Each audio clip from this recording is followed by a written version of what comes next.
I'm Ludora Bederico Mendoza and I'm 46 years old. Actually, I'm from Laguna lang talaga, Biñan, Laguna. Pero when we got married, 2004, we moved here na in San Pedro. I'm a teacher, actually preschool teacher. We have 2 kids. Eldest namin is a boy, 20 years old na siya. Then yung youngest namin is a girl, 18 years old. Vaginal, both normal delivery. Yung sa anak kong lalaki, nag-back to normal din kasi nung dalaga kasi ako, super skinny ako. As in 23 lang yung waistline ko. So after ko manganak doon sa first child namin, nag-back to original pa rin naman. Tapos, nag-gain lang ako ng weight, mga konti lang, parang naging 25 lang yung waistline ko. And maraming nga rin nakapansin na parang mas okay daw sa akin. Kasi nga, nag-gain ako ng weight, unlike before na super payat. Sa second birth, din ako medyo lumaki na. Nag-28, 29 na yung waistline ko. Parang nahirapan na akong maibalik siya dun sa old self.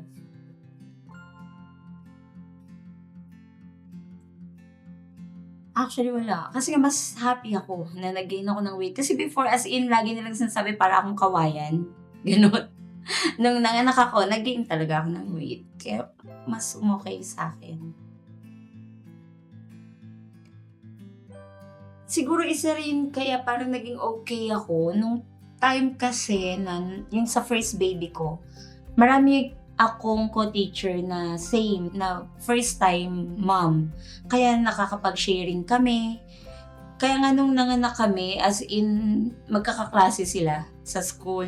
Siguro mga 4 sila, nakakatuwa pa na lahat sila boys.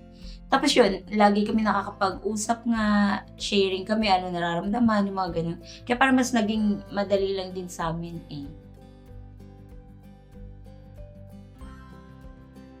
Parang, nito na lang, nung medyo nagkakaedad na rin ako, kasi nga talagang hindi ko na mapigil yung paglaki ko.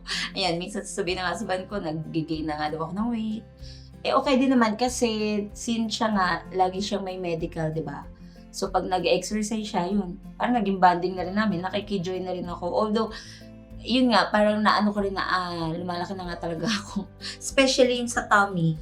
Doon ako medyo nahirapan. Kasi yung sa ganito ko, okay lang naman Yung sa tummy, yun. Pag napapansin lang na parang ang buntis, yung gano'n. Pero lately na yun, itong malalaki na rin yung mga anak ko na parang 40 years old na ako. Siguro yun, yung sa second baby na namin. Yun, doon ako parang naging emotional nga kasi maliit pa yung first child namin. Na-feel ko naman din yung support ng family kasi nga nung nabuntis ako, since baby pa yung eldest namin, though may yaya kami that time, doon pa rin sila nagstay sa parents ko kasi nga working ako. Ayun, parang doon ako naging emotional. Yung, di ba pagbuntis ka, yung hormones mo, ganyan. Pero after naman noon, parang na-overcome ko din naman nga siya. Siguro kasi, tulong na rin yung sa pagiging teacher. Na busy ka everyday, tas kasama yung mga maliliit na bata. May nakakausap akong mga co-teacher ko, mga madre.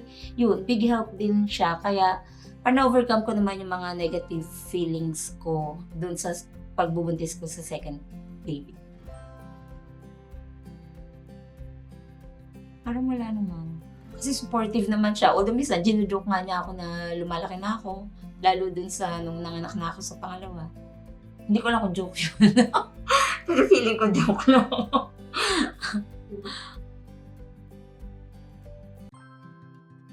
Naman, super happy naman ako dun sa OP ko. Kaya nga nung sa first baby ko, siya, nung sa second pregnancy ko, siya ulit hinanap ko. Kasi talagang satisfied naman ako sa treatment niya. Siguro, kung syempre pinasok nila yung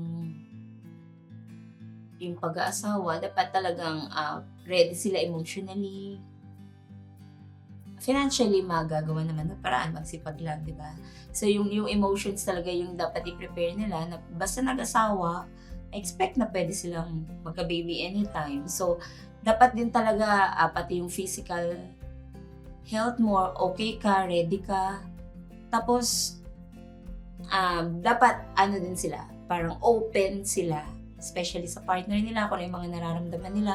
Kasi parang yun yung, doon talaga yung ano ko, yung sa support na nakukuha mo sa friends, sa family, sa partner, yun. Huwag ka mahiya mag-share, magsabi. Tapos ako kasi may pagka-emotional din ako eh. Pag nafe-feel kong gusto kong umiiyak ako. Tapos, yun, kahit din sa neighborhood, yung nakakalabas, na share mo yung nararamdaman mo.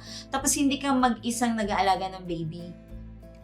For me, parang okay yun na it's okay naman to ask for help eh. Hindi yung sasarilinin. Yung ganun.